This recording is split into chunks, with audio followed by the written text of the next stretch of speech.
Welcome to movie mixture. ఒక సినిమాను 3 గంటలు భరించడం కష్టం అనుకుంటే story intense and interest create చేస్తే 4 గంటల నిడివి కూడా మ్యాటరే కాదని ధురంధర్ 2తో ప్రూవ్ చేశాడు ఆదిత్యధర్. వసూళ్లలో ధురంధర్ను బీట్ చేసి ధురంధర్ 2 దూసుకెళ్తున్న టైంలో డైరెక్టర్ మరొక ఎక్స్పెరిమెంట్ కు రెడీ అవుతున్నాడా, మరొక హిస్టరీ క్రియేట్ చేస్తున్నాడా?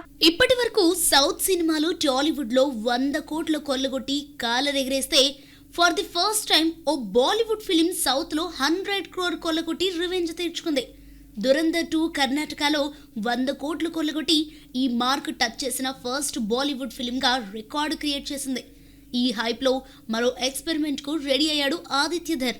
బాహుబలి 1 and 2లను కలిపి రాజమౌళి బాహుబలి ఎపిక్ గా తీసుకొచ్చి సక్సెస్ అయ్యాడు రాజమౌళి.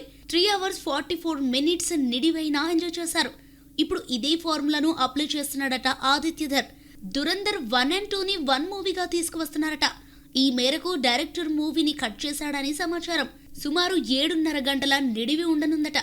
ఇప్పటి వరకు సిల్వర్ స్క్రీన్ పై ఇంత నిడివితో మరో మూవీ రాలేదు. ధురంధర్ 2 థియేటర్లో రన్ అవుతుండగానే ఈ ఎక్స్పెరిమెంట్ చేస్తోంది టీమ్. లిమిటెడ్ స్క్రీన్లలో ఏప్రిల్ 5 నుండి ధురంధర్ ఫుల్ మూవీని ప్రదర్శించనున్నారు. హాంకాంగ్ థియేటర్స్ లోనూ ఇంతే నిడివితో ప్రీమియర్ కాబోతోంది. భారీ లెంత్ మూవీకి 3 breaks ఉండనున్నట్లు తెలుస్తోంది. ఈ ఎక్స్పెరిమెంట్ ఓకే, కానీ 7.5 గంటల విషయం అంటే ఆడియన్స్ పేషెన్స్ ని టెస్ట్ చేస్తున్నట్లే. అలాగే ఈ మూవీ చూడాలంటే వర్కింగ్ డేస్ లో వర్కౌట్ కాదు, వీకెండ్ లో ఎంజాయ్ చేయాల్సిందే. ఇలాంటి సరికొత్త ప్రయోగాన్ని ఎక్స్పీరియన్స్ చేసేందుకు ఆడియన్స్ థియేటర్స్ కు వస్తారా?